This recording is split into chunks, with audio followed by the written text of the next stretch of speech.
Good evening, folks, and welcome to another Richard Lehman retrospective mini review. And this time we are down to number 18 on this list with One Rainy Night from 1991. This one's a pretty good book for a number of reasons. Firstly, the premise. Very reminiscent of the same premise that many authors prior to Lehman did, especially James Herbert, who did The Fog from 1975, I think it was, and The Dark in 1980. This one obviously comes a lot later in 1991, like I said, but this one is where Richard Lehman creates the idea of an external force that sends people mad and basically makes them want to kill and torture and hurt each other. And that is ultimately the premise of this book. A black rain descends from the sky, and anyone whom it comes in contact with becomes a psychopath with murder on their mind and completely unreasonable. There is a lot more to it, however, than just murder and death. All the really grisly stuff it mentions on the back of the book is literally within the first 30 odd pages.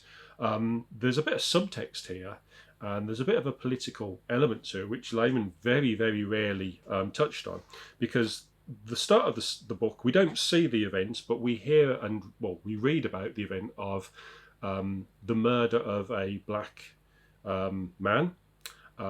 He's basically set on fire and burnt to death by a group of white youths, and the reason for this happening is that they are jealous of his relationship with a white girl, and because of that he's murdered, and so there is a link to this black youth and this black rain that then coats people and turns them into maniacs.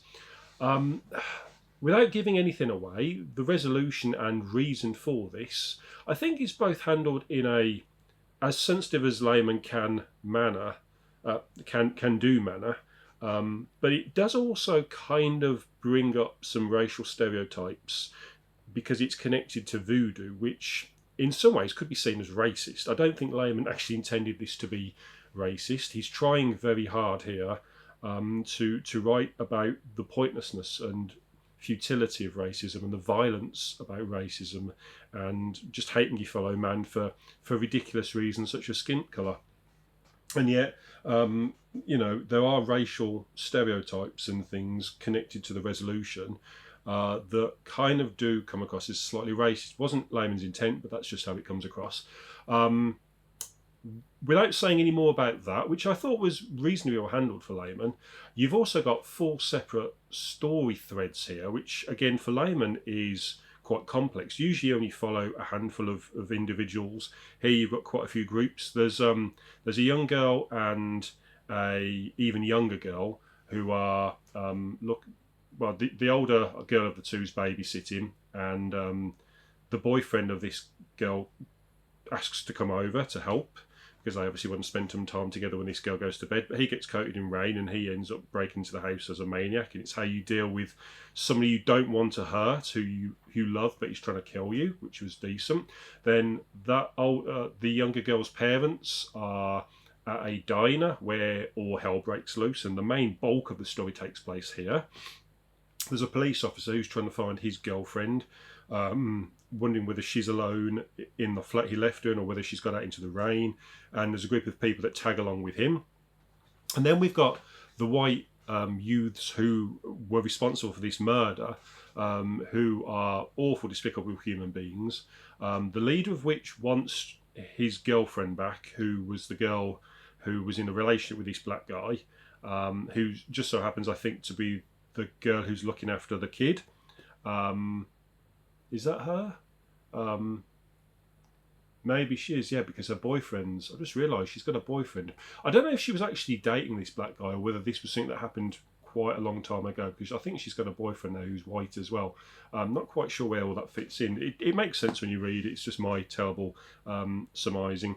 And he captures this pizza delivery girl anyway, this nasty youth, and they do awful things to her, which is more implied than described for once. There are some unpleasant moments to it, but it's more about what it doesn't say than it does. Lane was quite good at getting under your skin in that sense. He creates these really horrible, dark, violent scenes, but doesn't always explain what's going on. Your imagination does the rest, and it's surprising how warped your imagination can be when he's not actually being explicit. But it is gruesome, dark stuff. But then she gets coated with this rain and decides she's going to have revenge on this maniac and his gang, and all four of these stories converge in a way that I thought was quite skillfully handled. It's very cinematic, it's very visual, it's got a very movie-esque quality, and I've mentioned before in the reviews of stuff that I haven't particularly enjoyed, but I've said that the thing that holds a lot of even the worst books that Layman did, he's rarely done a boring book.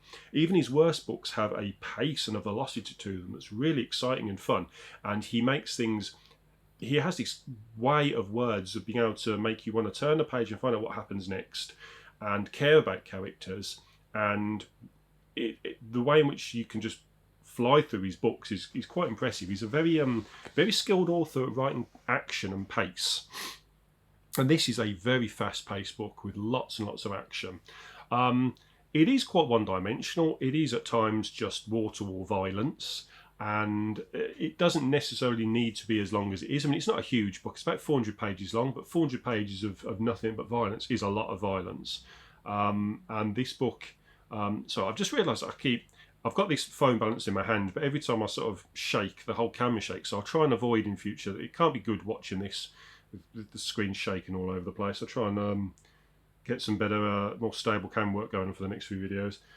Anyway, yeah, it's just a lot to take in. Whereas, James Herbert's The Fog was much shorter, and I think The Dark, mind you, The Dark's got a bit more to the story that James Herbert did than this. This is quite simple, but it works. Layman was best with some of his best books are his simplest, and it just works. It isn't trying to do anything other than entertain in a roller coaster fashion, and it's pretty much everything that Layman fans like, as well as a lot of the stuff that most people that don't like Layman wouldn't like. But I think this is a really solid, fast-paced book. Like I say, with a bit of subtext in and a bit of a political element that Layman tried to throw in as well. It's not his best book about, homicidal maniacs driven by something other than their own need. We'll get onto that when we do.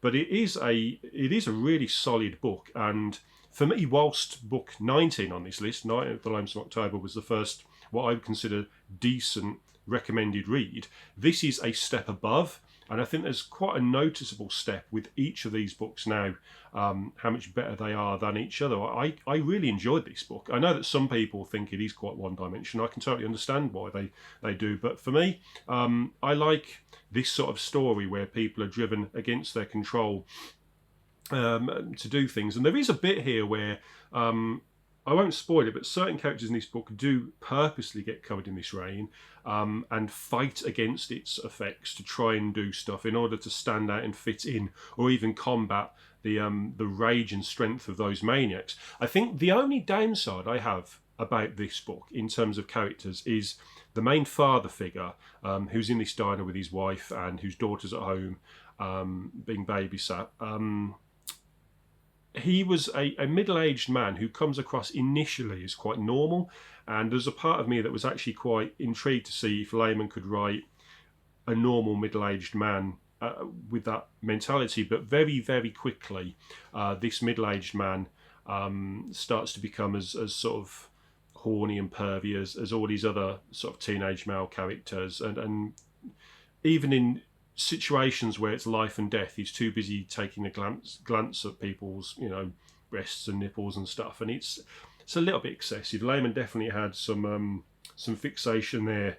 He got his jollies off in his books, I'll say that. And I've mentioned before, I don't think there was anything untowardly abnormal about Layman, but I do think he was sexually a bit repressed and liked to write. He definitely had a fixation with breasts and nipples, let's put it that way. The amount of descriptions are quite shocking at times. But anyway, yeah, other than that, I do quite enjoy this book. I think One Rainy Night from 1991 is a pretty solid entry into the Layman list. So at number 18 it goes.